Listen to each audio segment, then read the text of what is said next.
तो दोस्तों, स्वागत है आप सभी लोगों का राजस्थान एकेडमी पर। मैं परवीन सिंह आप सभी लोगों के साथ में, जैसा कि आप सभी लोग जानते हैं, लगातार पशु परिचर भर्ती प्रतियोगी परीक्षा के लिए साइंस यानी कि विज्ञान विषय की क्लासेस लेकर के आ रहा हूं। आप लोगों को पता होगा कि पशु परिचर के अंतर्गत आपके पार्ट ए और पार्ट बी दो भाग में पेपर डिवाइडेड है। पार्ट बी के अंदर आपके पशुपालन से संबंधित पूरी जानकारी पूछी जाएगी, जो 45 मार्क्स का है। और पार्ट ए के अंदर जिसमें आपका सामान्य ज्ञान, करंट अफेयर्स, गणित, सामान्य विज्ञान, वो सभी सब्जेक्ट्स आने वाले हैं जो आप हर एग्जाम के अंदर लगभग देखते हैं। वो 105 नंबर का पोर्शन है। तो उसी के अंतर्गत अपन जो है डिस्कस करने वाले हैं। आज की क्लास नंबर 11 है। ये 9 गलती से यहाँ आ गया है, ठीक है। तो ये आपकी क्लास नंबर 9 नहीं है, क्लास नंबर 11 है। और इससे पहले की सभी क्लासेस हमारे यूट्यूब चैनल पर प्लेलिस्ट के अंदर अवेलेबल है, आप लोग आसानी से जाकर के देख सकते हो। आप सभी लोगों को हमारी कंप्लीट क्लासेस मिल जाएगी। यह संपूर्ण तरीके से निशुल्क बैच है जिसके अंतर्गत हम कंप्लीट विज्ञान आप लोगों को पढ़ाने वाले हैं।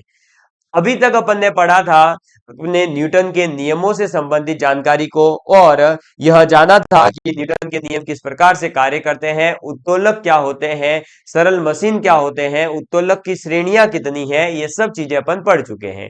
आज अपन पढ़ने जा रहे हैं एक भौतिक विज्ञान यानी फिजिक्स का नया टॉपिक, जिसे आप कार्य, ऊर्जा और शक्ति कह सकते हैं। वर्क पावर एनर्जी के बारे में अपन बात करेंगे। किसके बारे में? वर्क पावर एनर्जी के बारे में बात करेंगे। तो सबसे पहले आप अपनी कॉपी के अंदर हेडिंग डाल दीजिए, कार्य, ऊर्जा एवं शक्ति।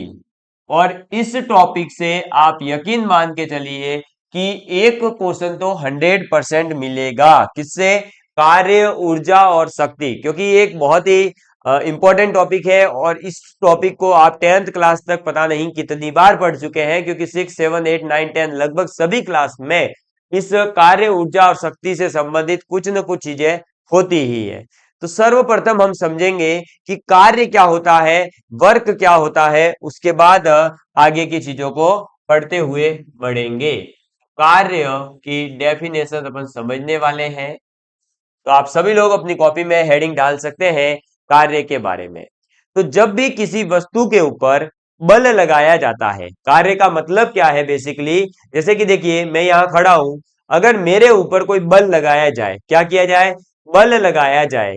तो बल क्या होता है वो पीछे समझा दिया गया था। अब वह बल जैसे ही लगेगा, उससे क्या होगा कि मैं आगे की तरफ थोड़ा सा विस्थापित होऊंगा, जैसे कि ये ऐसे विस्थापित होऊंगा। अब विस्थापन क्या है ये भी पीछे बताया हुआ है। तो किसी भी वस्तु के ऊपर, मान लीजिए ये रही वस्तु, अब इस वस्तु के ऊपर इस दिशा में कोई एक बल कार्य कर रहा है। ये बल जो है इसके ऊपर लग रहा है। जैसे ही इस वस्तु पर बल लगेगा, यह वस्तु आगे की ओर चलेगी या विस्थापित होगी। विस्थापित होने का मतलब वही है कि चलना। तो जैसे ही यह इस तरफ खिसकना स्टार्ट होगी इस बल के कारण, तो हम ये कहेंगे कि इस बल ने कार्य किया है। अब इस बल ने क्या कार्य किया है? तो इस बॉक्स को आगे की तरफ विस्थापित करने का या इसको आगे की तरफ खिसकाने का कार्य किया है। समझ में आ गई बात? तो कार्य का मतलब क्या होता है? किसी भी वस्तु पर लगाए गए बल तथा बल की दिशा में जो विस्थापन होता है, उस विस्थापन दोनों का गुणनफल जो होगा, यानी यह जो बल लगाया जा रहा है वो, और यह जिस दिशा में विस्थापित हो रहा है, मान लीजिए यहां से लेकर यहां तक चला एक्स डिस्टेंस। कितनी चला? X distance. तो जो बल लग रहा था वह बल, और साथ ही साथ जितना यह विस्थापित हुई, जितना यह वस्तु खिसकी है, उन दोनों का जब गुणा किया जाएगा, यानी F इंटू एक्स जब किया जाता है, तो यह निकल करके आता है कार्य, जिसे आप इंग्लिश में कहते हैं वर्क। समझ में आ गई बात? क्लियर है? तो कार्य क्या होता है, जब आप किसी वस्तु पर बल लगाते हैं तो बल लगाने पर वह वस्तु खिसकती है, तो खिसकने या जितना खिसकी है उसका और उस बल का गुणा करने पर निकल करके आता है कार्य। समझ में आ गई बात? क्लियर है? तो चलिए अब सबसे पहले कार्य की डेफिनेशन लिखते हैं, फिर इससे रिलेटेड फॉर्मूला लिखेंगे और फिर आगे की चीजों को जानेंगे, क्योंकि इससे रिलेटेड न्यूमेरिकल आने के चांसेस बहुत ज्यादा है। इसलिए आप जल्दी से लिखेंगे कि किसी वस्तु पर किसी वस्तु पर लगाए गए वस्तु पर लगाए गए बल तथा उस बल की बल की बल दिशा नहीं, बल की उस बल की दिशा में विस्थापन विस्थापन के गुणनफल, गुणनफल का मतलब तो आप समझते ही होंगे, गुणा करना। गुणनफल किसी वस्तु पर लगाए गए बल तथा उस बल की दिशा में विस्थापन के गुणनफल को कार्य कहते हैं। क्या कहते हैं? कार्य कहते हैं। समझ में आ गई बात? सबसे पहले लिखेंगे कार्य क्या है वो, उसके बाद यह किस प्रकार की राशि है। मैंने आपको बताया था राशियां दो प्रकार की होती है, एक होती है अदिश राशि जिसके पास में दिशा नहीं होती, केवल और केवल परिमाण होता है, परिणाम होता है, मैग्नीट्यूड होता है। और एक हमारे पास में होती है सदिश राशियां जिनके पास में दिशा और परिणाम दोनों होते हैं। तो आपका ये रही अदिश राशि, क्योंकि कार्य के पास में दिशा नहीं होती है। साथ ही साथ अगर इसके मात्रक की बात की जाए, यानी इसकी यूनिट की बात की जाए, कार्य की जो मात्रक है वो है जूल। क्या होता है इसका मात्रक? जूल इसका मात्रक है। और इसका फॉर्मूला क्या हो जाएगा? तो इसका फॉर्मूला हो जाएगा कार्य इज इक्वल टू बल गुणा जितना विस्थापन हुआ है वो विस्थापन। समझ में आ गई बात? तो बल गुणा विस्थापन क्या कहलाता है? कार्य कहलाता है। इसके साथ में याद रखना कि यदि ऐसा छोटा सा क्वेश्चन आ जावे कि यदि विस्थापन विस्थापन शून्य है, विस्थापन शून्य है तो कार्य, तो आपको सीधे सीधे ये कहना है कि जैसे ही विस्थापन शून्य होगा तो विस्थापन शून्य होते ही कार्य भी शून्य जूल हो जाता है। समझ में आ गई बात? ये चीज ध्यान रखना। अब इसका एक प्रैक्टिकल उदाहरण अगर अपन देखें तो आपने देखा होगा कि रेलवे स्टेशन है या अपने घर पर है या कहीं पर भी आप कुछ भार लेकर के अगर खड़े हैं, मान लीजिए ये जो है पानी की बोतल में लेकर के खड़ा हुआ वैसे, ठीक है। अब ये बताइए कि फिजिक्स के अकॉर्डिंग मैं कितना कार्य कर रहा हूं, यानी भौतिक विज्ञान के अनुसार मैं कितना कार्य कर रहा हूं।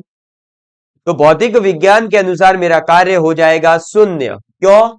क्योंकि मैं इस बोतल के भार को लेकर के केवल खड़ा हूं। तो मैं बल का कार्य तो कर रहा हूं, बल तो लगा रहा हूं इस बोतल को पकड़ने में, देखो बोतल मेरे ऊपर बल लगा रही है, लेकिन क्या मैं विस्थापित हो रहा हूं, चल रहा हूं क्या दाएं बाएं या आगे पीछे? नहीं।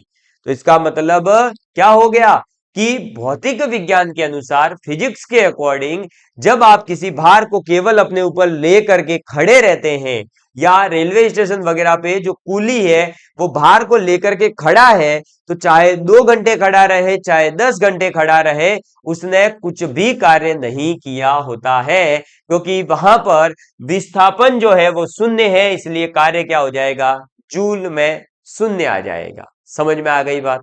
ठीक है, ये चीज आपको ध्यान रखना है, क्योंकि एक बार ये क्वेश्चन आया हुआ है कि किसी कूली ने किसी वस्तु को अपने सिर पर 4 घंटे 4 घंटे लगातार उठाए रखा है। तो बताइए उस कूली के द्वारा कितना कार्य किया गया। तो वहां पर लोग जो है सोच रहे हैं 4 घंटे करा है भाई साहब, बहुत मेहनत लगी होगी, बहुत काम किया, वो किया, बहुत सोच रहे थे, अलग अलग ऑप्शन वहां दे रखे थे, कुछ कोई टिक करके आ रहा है, कोई कोई टिक करके आ रहा है, लेकिन वास्तविकता ये थी कि उसका आंसर हुआ 0 जूल। वहां पर आपको भावनाओं में नहीं बहना है कि ओ भाई साहब 4 घंटे बाहर झेला है तो कुछ तो कार्य किया ही होगा, जीरो तो हो ही नहीं सकता। अरे भाई जीरो हो सकता है, क्यों? क्योंकि उसका विस्थापन शून्य है, वो लेकर के खड़ा था, लेकर के चला नहीं था। ठीक है, ये ध्यान रखना। फिर आपको कार्य बराबर बल इंटू विस्थापन तो होता है, लेकिन जब आप थोड़ा सा आगे 11th 12th में इसी कार्य को पढ़ते हैं तो यहां पर आप लिखेंगे कि ये होता है एफ डॉट एस। ये बीच में डॉट लगाना जरूरी है क्योंकि यह एक सदिश गुणन का जो है सॉरी, यह एक अदिश गुणन का प्रतीक है। अदिश गुणन का मतलब होता है दो सदिशों का गुणा करने का तरीका होता है ये। ठीक है, तो बल और विस्थापन ये दोनों तो होते हैं क्या? सदिश। इन दोनों सदिशों का किया जाता है डॉट प्रोडक्ट, तब निकल करके आता है कार्य। लेकिन आपको अब डॉट प्रोडक्ट क्या होता है वहां नहीं जाना, सिर्फ इतना याद रखना है कि एफ डॉट एस होता है। और एफ डॉट एस जो होता है उसे आप लिखेंगे एफ एस कॉस थीटा। क्या लिखेंगे? F S cos theta. Sir cos theta क्या होता है? तो आप सभी लोग मैथमेटिक्स के अंदर इतनी सी जानकारी तो रखते होंगे कि यह एक ट्रिग्नोमेट्रिक रेशियो है, त्रिकोणमितीय अनुपात है। अब इसका क्या करना है? कुछ नहीं करना, सिर्फ इतना याद रखना है कि W बराबर होता है एफ एस कॉस थीटा, यानी कि कार्य बराबर होता है बल गुणा विस्थापन गुणा कॉस थीटा। ठीक है, बस इतना सा याद रखना है और कुछ भी याद नहीं रखना है। फिर इसके दो केस याद रख लेना आगे। ठीक, क्योंकि आजकल पेपर का लेवल साइंस जो है बहुत थोड़ी सी अपर लेवल पर पूछी जा रही है, इसलिए कि अगर थीटा की वैल्यू 90 डिग्री हो जाए तो फिर आपका वर्क कितना हो जाएगा? तो वर्क हो जाएगा 0। और अगर थीटा की वैल्यू 0 डिग्री हो जाए तो डब्लू यानी कि वर्क कितना हो जाएगा? तो एफ एस हो जाएगा। समझ में आ गई बात? ये दो चीज भी ध्यान रखना। ये हो गया आपका न्यूनतम वर्क या न्यूनतम कार्य, और ये हो जाएगा अधिकतम कार्य। ठीक, बस इतनी सी चीजें ध्यान रखना। ये कार्य के बारे में पूछी जा सकती है आपसे, तो इसलिए ध्यान रखिएगा। तो किसी भी वस्तु पर लगाए गए बल तथा उस बल की दिशा में विस्थापन के गुणनफल को कार्य कहते हैं। यह एक अदिश राशि है, इसका मात्रक जूल होता है। कार्य बराबर बल इंटू विस्थापन होता है। यदि विस्थापन शून्य है तो कार्य हो जाएगा 0 जूल। और W बराबर होता है एफ डॉट एस, जिसे अपन एफ एस कॉस थीटा लिख सकते हैं। जहां थीटा अगर 90 डिग्री हो जावे तो आप ये कहेंगे कि न्यूनतम कार्य होगा 0, और अगर थीटा 0 डिग्री हो जावे तो एफ एस अधिकतम कार्य होगा। अब ये जो लास्ट में लिखवाया है पॉइंट, इससे रिलेटेड क्वेश्चन कैसा आ सकता है अभी मैं आपको आगे बताता हूं। देखिए, मान लीजिए बच्चा पार्ट ए इधर देखेगी एक बार कि मान लो ये एक बॉक्स है। ये क्या है? एक बॉक्स है। और एक मान लीजिए ये भी बॉक्स है। क्लियर? और ये जो दो बॉक्स है इसके अलावा एक और मान लो। मेरे घर को कुछ नहीं जा रहा बॉक्स मानने में, तो मान लो ना, क्या दिक्कत है? फिर तुम्हारे घर का कुछ नहीं जा रहा तो मेरे घर का कौन सा जा रहा है? 3 बॉक्स हो गए। इस बॉक्स के ऊपर मान लो ऐसे बल लगाया जाता है। कैसे लगाया जा रहा है बल? ऐसे लगाया जा रहा है ऊपर, ये हो गया फोर्स। ठीक है, इसके ऊपर लगाया जा रहा है बल किसी थीटा एंगल से। ठीक, मतलब यूं टेढ़ा लगाया जा रहा है, यूं यूं लगाया जा रहा है। और मान लीजिए इसके ऊपर लगाया जा रहा है ऐसे बल। अब सबसे पहले तो इन तीनों के तीनों केस में से ये बताइए कि जो आपका बॉक्स है वो विस्थापित किसमें नहीं होगा, यानी कि इतना ही बल लगा लूं वस्तु चलेगी नहीं। ऐसा इन तीन में से कौन से में पॉसिबल है? बताइए भाई जल्दी से। है, तो आप समझ गए होंगे कि अगर किसी टेबल पर ऐसे खड़े हो जाओ आप, कितनी ही देर उसके ऊपर खड़े हो जाओ, उसके ऊपर कितना ही भार रख दो, क्या टेबल चल सकती है? क्या नहीं। इसका मतलब यह बल जो है ये वाला, अरे ये कितना ही ज्यादा हो जावे, कितना ही लगा लो, ये वस्तु कभी नहीं चलेगी, ये बहुत ढीठ है। इसका मतलब ये तो कभी चल ही नहीं सकती। इसका मतलब यहां पर कार्य हमेशा शून्य होगा। क्या होगा? कार्य हमेशा शून्य होगा। और अगर कार्य शून्य है, इसका मतलब यह कौन सा केस है? यह केस है theta is equal to 90 degree. और बिल्कुल सही बात है कि theta is equal to 90 degree का केस क्यों है? क्योंकि देखिए, ये रहा आपका बल, अरे भाई ये रहा आपका बल, और यह वस्तु चलेगी तो या तो ऐसे या फिर ऐसे, क्योंकि ये तो फर्श है। समझ में आई बात? तो यह वस्तु चलेगी तो लेफ्ट या राइट, इसका मतलब ये ऐसे चल सकती थी। तो अब ये रहा आपका बल और ये इसके विस्थापन की दिशा, तो कितना हो गया? 90 डिग्री एंगल। इसलिए आपका जब बल और विस्थापन के बीच में 90 डिग्री का कोण होगा, तब आपका कार्य कितना हो जाएगा? शून्य हो जाएगा। मुझे उम्मीद है कि इस डायग्राम को देख करके अब चीजें समझ में आ गई होगी। क्लियर? स्वाहा। अब आगे बढ़ते हैं, तो नेक्स्ट आ जाता है ये, इसके अंदर देखिए, अगर आप बल लगाएंगे तो यह पिंड ऐसे ऐसे ऐसे, ऐसे गतिमान होता रहेगा। अगर आप ऐसे लगाते तो ये ऐसे जाता। इसका मतलब यह बल जितना लग रहा है, यह भी विस्थापन या तो इस तरफ करेगा या इस तरफ करेगा। क्लियर? भाई अगर इस तरफ से बल लग रहा होता तो ये इधर विस्थापित होता, इधर लग रहा है, इसका मतलब यह विस्थापित भी किस तरफ होगा? तो यह विस्थापित भी उस तरफ ही होगा। ठीक है। अब जब आपके फोर्स की दिशा यानी बल की दिशा और विस्थापन की दिशा दोनों पैरेलल है यानी समांतर है, तो थीटा की वैल्यू कितनी आ जाएगी? 0 डिग्री आ जाएगी। और ऐसे में जो कार्य होगा वो एफ डॉट एस से क्या बन जाता है? एफ एस बन जाता है, यानी गुणा हो जाता है सीधे सीधे, क्योंकि कॉस 0 डिग्री होता है 1, तो कॉस थीटा की वैल्यू हो गई 1, यानी ये बन गया एफ एस। और ये लास्ट केस है जहां पर अपन क्या करते हैं, फिर जो थीटा डिग्री एंगल है वो थीटा पुट करके F into S into cos theta से आंसर निकालते हैं। क्लियर? तो ये तीनों के तीनों केस आपको समझ में आ गए होंगे कि यहां शून्य क्यों होगा, यहां पर एफ एस मैक्सिमम क्यों होगा, और यहां पर जो है क्यों होगा। क्लियर? चलिए अब बात करते हैं आगे। तो अब बात करेंगे अपन कार्य से आगे बढ़ते हुए ऊर्जा के बारे में। तो लिखेंगे नेक्स्ट हेडिंग, ऊर्जा यानी कि एनर्जी। किसकी बात करेंगे? ऊर्जा यानी एनर्जी की बात करेंगे। चलिए तो लिखेंगे ऊर्जा, और ऊर्जा को आप क्या कहेंगे? एनर्जी कहेंगे। ठीक, चलिए अब देखिए, आपने अभी जस्ट पीछे क्या किया था? कार्य किया था। क्या कार्य ऐसे ही हो जाता है? कार्य ऐसे ही हो जाता है क्या? क्या आपसे पढ़ाई ऐसे ही हो जाती है? बैठे बैठे आप पढ़ाई कर रहे हो क्या मजे से? नहीं कर रहे। क्यों?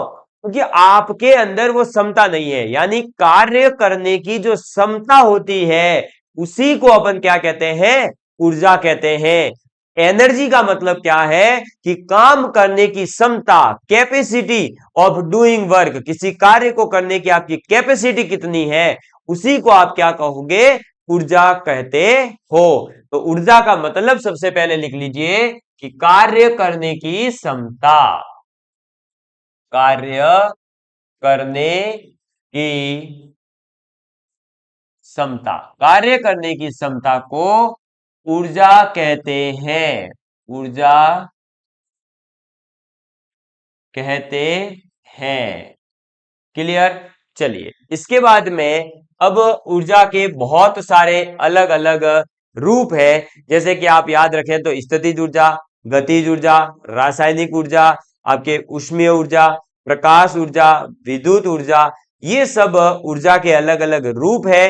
ठीक है, तो ये तो आपको केवल नाम याद रखने हैं कि ऊर्जा के कौन कौन से रूप होते हैं, तो जनरल ऐसे याद हो जाएंगे वैसे। अब मेन जो है वो दो ऊर्जाएं होती है, वो मैं यहां नाम लिख रहा हूं। एक होती है गतिज ऊर्जा। कौन सी ऊर्जा? गतिज ऊर्जा, जिसे अपन क्या कहते हैं? काइनेटिक एनर्जी कहते हैं। और एक होती है स्थितिज ऊर्जा, यानी स्टैटिक ऊर्जा या स्टैटिक एनर्जी। तो ये दो जो ऊर्जाएं हैं, गतिज ऊर्जा और स्थितिज ऊर्जा, इनसे रिलेटेड क्वेश्चन 101% आपको देखने को मिलेगा, क्योंकि इससे रिलेटेड क्वेश्चन कई बार अलग अलग एग्जाम में आ चुके हैं और आगे भी आएंगे। ठीक है, तो लिखेंगे एक बार मैं चेक कर लेता हूं तब तक कि रिकॉर्डिंग तो प्रॉपर हो रही है। ठीक है, हो रहा है, कोई दिक्कत नहीं है ना। चलिए, तो गतिज ऊर्जा के बारे में बात करते हैं पहले। अब आपने लिख लिया हो तो हेडिंग डालेंगे अब गतिज ऊर्जा। इसका सूत्र जरूर याद कर लेना, अभी लिखवा रहा हूं, और ये क्या होती है ये भी याद कर लेना।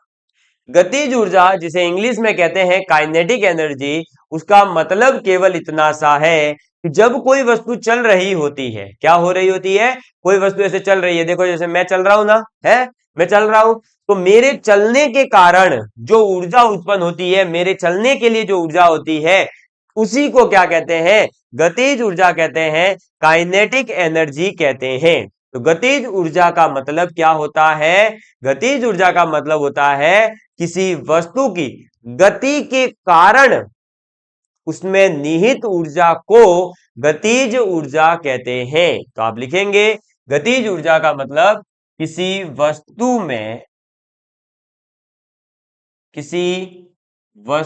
में उसकी गति के कारण उत्पन्न गति के कारण उत्पन्न या निहित ऊर्जा उत्पन्न या निहित ऊर्जा, किसी वस्तु में उसकी गति के कारण उत्पन्न या निहित ऊर्जा को गतिज ऊर्जा कहते हैं। गतिज ऊर्जा कहते हैं। समझ में आ गई बात। तो गतिज ऊर्जा क्या होती है ये समझ में आ गया होगा। अब इसका फॉर्मूला लिखेंगे, के ई यानी काइनेटिक एनर्जी, गतिज ऊर्जा बराबर होता है 1/2 एम इंटू वी स्क्वायर। क्या लिखेंगे, kinetic energy equal to half M V square, जहां पर, अब लिख लीजिए, जहां एम क्या है, तो द्रव्यमान है, एम क्या है, द्रव्यमान है, और v क्या है, तो v है वेग, क्या है, वेग है, यानी वेलोसिटी है। क्लियर। तो काइनेटिक एनर्जी इक्वल टू होता है half M V square. M क्या है आपका, तो एम है द्रव्यमान, v क्या है, गति, आपकी वेग है, यानी उसकी स्पीड है, गति है। ठीक है, देखिए अब इसका जो क्वेश्चन पूछा जाता है वो क्या पूछा जाता है, कि क्वेश्चन ये पूछा जाता है, एक समान वेग से कार और मोटरसाइकिल चल रहे हैं, ठीक है, या कार और ट्रक ले लीजिए, या हवाई जहाज और ट्रक ले लीजिए, इस प्रकार से। तो समान वेग से चल रहे हैं, समान वेग से चल रहे हैं, तो बताइए निम्नलिखित में से गतिज ऊर्जा का क्रम क्या होगा, यानी गतिज ऊर्जा किसमें ज्यादा होगी, इस प्रकार का क्वेश्चन पूछ लिया। तो गतिज ऊर्जा हमेशा उसमें ज्यादा होगी जिसका भार ज्यादा है, जिसका द्रव्यमान ज्यादा है। तो कार और मोटरसाइकिल में सीधी सी बात है, कार का ज्यादा है भार, तो कार का ही गतिज ऊर्जा जो है वो अधिक होगी। अगर बात करें कि कार और ट्रक में, तो किसमें ज्यादा होगी गतिज ऊर्जा, ट्रक में ज्यादा होगी। किसी पतले व्यक्ति और किसी मोटे व्यक्ति की तुलना करें तो मोटे व्यक्ति में गतिज ऊर्जा ज्यादा होगी।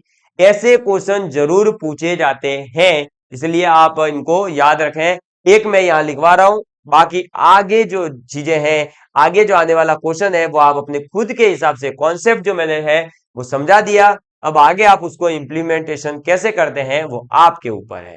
तो लिखेंगे, एक समान वेग से, एक समान वेग से गतिमान कार व ट्रक में से, ट्रक में ट्रक में गतिज ऊर्जा ट्रक में गतिज ऊर्जा अधिक होती है, क्योंकि क्योंकि द्रव्यमान अधिक है, क्योंकि द्रव्यमान अधिक है। समझ में आ गई बात? तो इस चीज को ध्यान रखना कि गतिज ऊर्जा क्या होती है, गतिज ऊर्जा का फॉर्मूला क्या है, और गतिज ऊर्जा पर बेस्ड क्वेश्चन जो आएगा वो ये मान के चलिए कि इसी लाइन से रिलेटेड क्वेश्चन आएगा आपके एग्जाम में। ठीक है, तो इस लाइन को रट्टा मार लेना और सीधे सीधे याद रखना, जिस वस्तु का द्रव्यमान ज्यादा उस वस्तु का गतिज ऊर्जा ज्यादा होगी।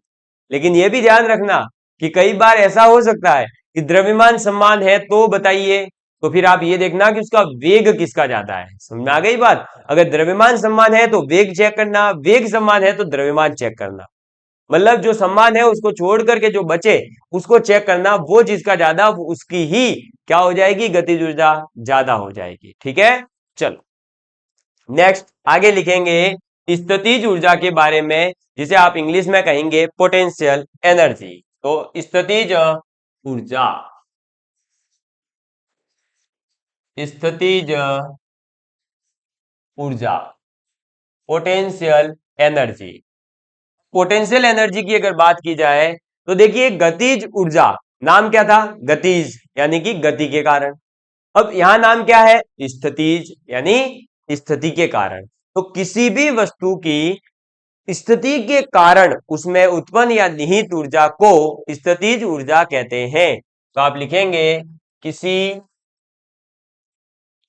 किसी वस्तु में उसकी उसकी स्थिति के कारण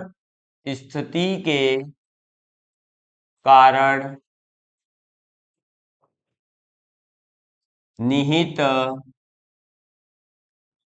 ऊर्जा को, उसकी स्थिति के कारण निहित ऊर्जा को स्थितिज ऊर्जा कहते हैं। क्या कहते हैं, स्थितिज ऊर्जा कहते हैं। और स्थितिज ऊर्जा यानी पोटेंशियल एनर्जी, तो पीई बराबर होता है एम जी एच। क्या होता है, एम जी एच। एम तो आपको पता है ही है, तो आप लिख लीजिए, जहां एम तो क्या है, द्रव्यमान है वस्तु का, जी क्या है, तो गुरुत्वीय त्वरण, गुरुत्वीय त्वरण, और आपका एच क्या है, ऊंचाई। ठीक है, समझ में आ गई बात? तो ये स्थितिज ऊर्जा क्या है, स्थिति के कारण होती है, और पोटेंशियल एनर्जी इक्वल टू होता है एम जी एच। एम होता है द्रव्यमान, जी होता है गुरुत्वीय त्वरण, एच होता है ऊंचाई। ठीक है, ये चीज आपको ध्यान रखनी है, आगे अपन बात करेंगे, उससे पहले यहां तक की चीजों को लिख लीजिए। लिख लिया होगा? तो अब देखिए बात करते हैं इसमें उदाहरण की। तो आप जैसे कि देख सकते हैं स्प्रिंग होती है, ठीक है। अब स्प्रिंग को आपने खींचा, उसकी खींचने से उसकी स्थिति में क्या आया, तनाव आया। अब खींचने के बाद आपने उसे छोड़ दिया, ठीक है। तो जब आपने उसमें खींचा था ना, तो उसके अंदर एक ऊर्जा भर गई थी। जैसे ही फिर आपने छोड़ा, वो ऑटोमेटिकली ऐसे जंपिंग जंपिंग जंपिंग जंपिंग करना शुरू हो जाती है। तो आप इसका उदाहरण लिखेंगे कि पहला, जैसे कि आप उदाहरण लिख सकते हैं कि स्प्रिंग को खींचने में उसमें संचित ऊर्जा, स्प्रिंग को खींचने में उसमें संचित ऊर्जा। ठीक है, इसके अलावा दूसरा आप उदाहरण देख सकते हैं। तो दूसरा उदाहरण आ जाएगा आपका धनुष की तनित डोरी में। जो धनुष होता है आपने देखा होगा, उसके अंदर डोरी लगी रहती है। तो धनुष में तनित डोरी में संचित ऊर्जा। क्लियर। तो धनुष के अंदर जब आप दूरी उसकी डोरी देखी होगी, इसी प्रकार का होता है धनुष। एक मिनट बनाने का प्रयास कर रहे। ये देखिएगा आप तो सीधा सा, मैं तो भाई ऐसे ही बना रहा हूं सिंपल सा। अब ये जो डोरी होती है ना, ये वाली, इस डोरी के अंदर जो खींचा जाता है तभी तो तीर आगे जाता है। तो जो डोरी खींची जाती है तो उसमें ऊर्जा आ जाती है, और उस ऊर्जा की वजह से ही जैसे आप डोरी छोड़ देते हो तभी तो वो आगे आती है। अगर एनर्जी नहीं होती, क्या डोरी आगे आती? नहीं आती। तो वो खींचने की वजह से उसकी स्थिति में जो है ऊर्जा उत्पन्न हुई, और ऊर्जा उत्पन्न होने के कारण ही वो तीर को आगे भेजती है। स्प्रिंग जंपिंग जंपिंग कर पाती है, उसका रीजन भी यही है। ठीक है। इसके अलावा आप कह सकते हैं कि बांध को रोकने के लिए जो पानी रोका जाता है ना, बांध के अंदर, भाई बांध द्वारा जो पानी रोका जाता है, उस पानी के अंदर भी जो ऊर्जा होती है वो आपकी पोटेंशियल एनर्जी का ही एक उदाहरण आप कह सकते हो। समझ में आ गई बात? चलिए, तो यहां तक की चीजें लिख लीजिए।